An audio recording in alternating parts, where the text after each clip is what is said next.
मैं यहाँ पे यूपी उत्तर प्रदेश राज्य के बारे में कुछ कहना चाहता हूँ। ठीक है, 2017 बीजेपी की गवर्नमेंट आई, सपा की गवर्नमेंट चेंज हो गई और सपा ने अपने राज्य शासन में क्या किया था कि जो 1 लाख लगभग 1.5 लाख शिक्षा मित्र थे जो एडहॉक पढ़ाते थे, उनको क्या किया, रेगुलराइज कर दिया, उनको सहायक अध्यापक बना दिया प्राइमरी स्कूलों में।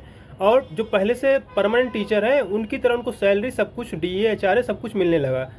और जब 2017 में बीजेपी गवर्नमेंट आई, आदित्य योगी नाथ मुख्यमंत्री बने, वो मुख्यमंत्री बनते ही उन्होंने इस वैकेंसी को खारिज कर दिया और सारे जो शिक्षा मित्र परमानेंट टीचर हुए थे उनको फिर से शिक्षा मित्र बना दिया। बस ये किया कि जो पहले उनको रिमनरेशन 7,000 रुपये मानदेय मिलता था, अब वो मानदेय 10,000 रुपये कर दिया और 11 महीने में मानदेय मिलता है, वो अलग बात है। ठीक है, तो मैं ये कहना चाहता हूँ जिस तरह से गवर्नमेंट आने पर इन्होंने ये चेंज कर दिया, क्या उसी तरह से अगर जैसे अडानी को या अंबानी को आपने जितनी भी ये कोटे दे रखे हैं सब पे सेल कर दिए, एयरपोर्ट की अथॉरिटी दे रखी है मैनेज करने के लिए, पोर्ट की दे रखी है, तो गवर्नमेंट चेंज होने पे क्या उनसे भी वापस नहीं ले लेना चाहिए? अगर कोई और गवर्नमेंट आती है तो उनसे वापस ले लेना चाहिए।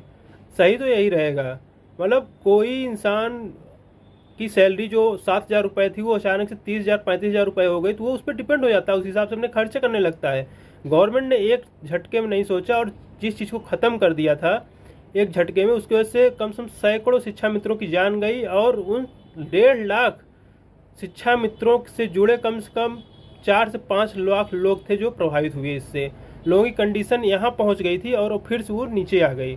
मैं यहाँ पे अखिलेश यादव को बोलना चाहता हूँ कि 2027 में इलेक्शन होने वाले हैं यूपी विधानसभा के। अगर वो इलेक्शन जीतना चाहते हैं तो वो अपने घोषणा पत्र में एक ये घोषणा करें कि जैसे ही मैं सरकार अगर मेरी बनेगी तो मैं सारे शिक्षा मित्रों को फिर से पुरानी तरीके से अब उनको फिर से परमानेंट टीचर बना दूंगा। अब तो उसमें से कुछ टीचर मान लीजिए कुछ शिक्षा मित्र टीचर बन गए बाद में एग्जाम देके, लेकिन अब भी 1 लाख से ज़्यादा शिक्षा मित्र हैं जो अभी भी शिक्षा मित्र हैं। तो ये घोषणा अगर अखिलेश यादव करते तो उनके लिए बहुत बेनिफिट होगा। Thank you. मैं यहाँ पे यूपी उत्तर प्रदेश राज्य के बारे में कुछ कहना चाहता हूँ। ठीक है, 2017 बीजेपी की गवर्नमेंट आई, सपा की गवर्नमेंट चेंज हो गई और सपा ने अपने राज्य शासन में क्या किया था कि जो 1 लाख लगभग 1.5 लाख शिक्षा मित्र थे जो एडहॉक पढ़ाते थे, उनको क्या किया, रेगुलराइज कर दिया, उनको सहायक अध्यापक बना दिया प्राइमरी स्कूलों में। और जो पहले से परमानेंट टीचर हैं उनकी तरह उनको सैलरी सब कुछ, डीए एचआरए सब कुछ मिलने लगा। और जब 2017 में बीजेपी गवर्नमेंट आई, आदित्य योगी नाथ मुख्यमंत्री बने, वो मुख्यमंत्री बनते ही उन्होंने इस वैकेंसी को खारिज कर दिया और सारे जो शिक्षा मित्र परमानेंट टीचर